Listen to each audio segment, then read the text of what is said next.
Hi, I'm Richard Norris, and thanks to Angela Patterson, she prompted me, was asking me to produce a video for the start of the year. For those of you who are new into business or looking to ramp things up this year, either starting your business or you're a small to medium-sized enterprise.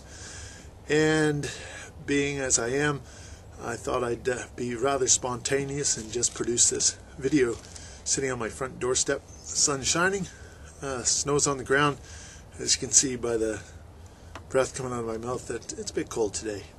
But I thought I'd just share some ways to get you guys started, or give you a good encouragement, or motivate you, or better yet, inspire you, and just give you some insights on how to get started well this year. And I'm going to take it from this book.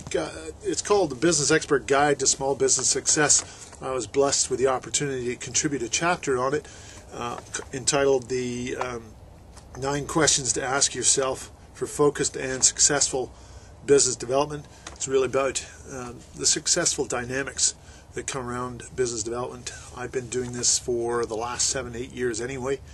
I just left a position as head of global development for a people development company, so this came out of my experience there predominantly. But starting off with the first questions, and all I'm going to do is go through a series of questions you need to start to consider. If you want to get a copy of this book, by all means just drop me a line, or you can pop by my website, which I'll leave the details at the end of this video. Well, the first one is really the core question you guys need to ask yourselves with respect to yourself and respect to your business is, 1, who do you need to be?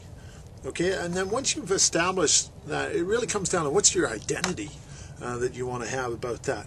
Question number 2 is, okay, so you know who you need to be, but then the question needs to be asked, what do you need to be doing?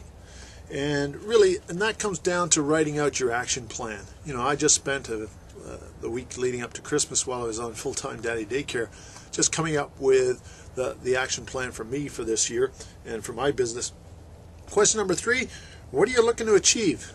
What are your goals? What are your dreams? What are your targets? And I always see there's a difference between goals and targets. If you think about football, goals implies a big area on the field where you can shoot, but any player that eventually scores a goal, they're actually targeting a specific play. So goals, generally, this is where you want to hit. Target, that's the specific, that's what you're going for.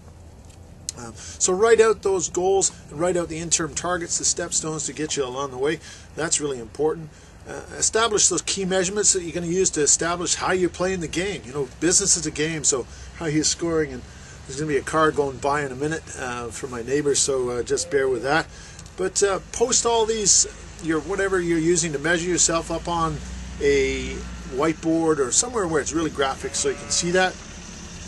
And then question number 4 is ask yourself, what's your niche?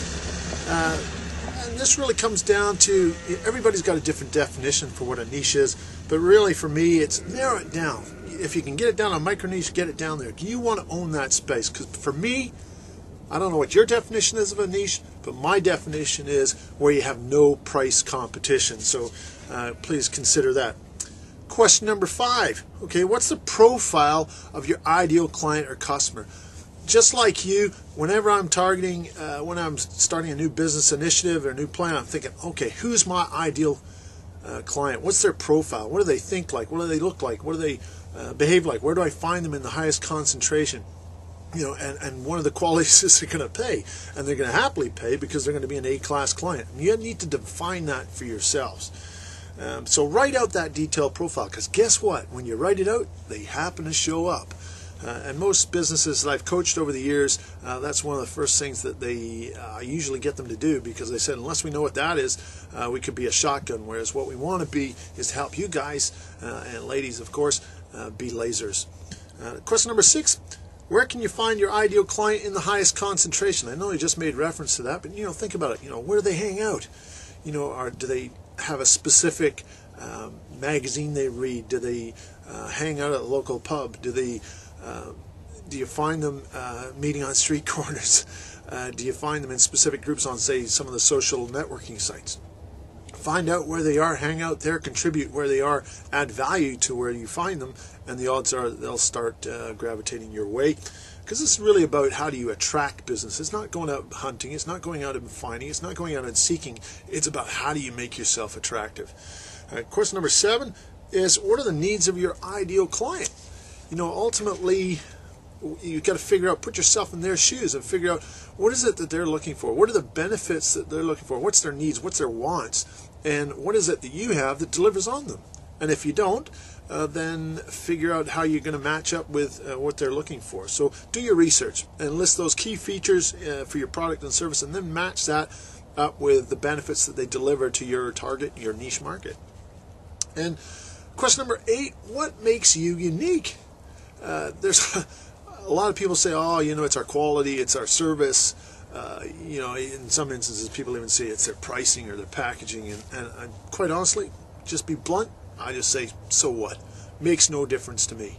I said, because guess what? Your competitors, if you have them, and most of you will, are probably saying the same thing. That's not what makes you different. And the way you're going to find out that is to start asking your clients, especially the good ones, or your ideal market, and say, what makes us different? Why did you buy us? Especially from your best clients. And start to triangulate on that. So you start to build a profile of what makes you unique. It might not be what you think it is.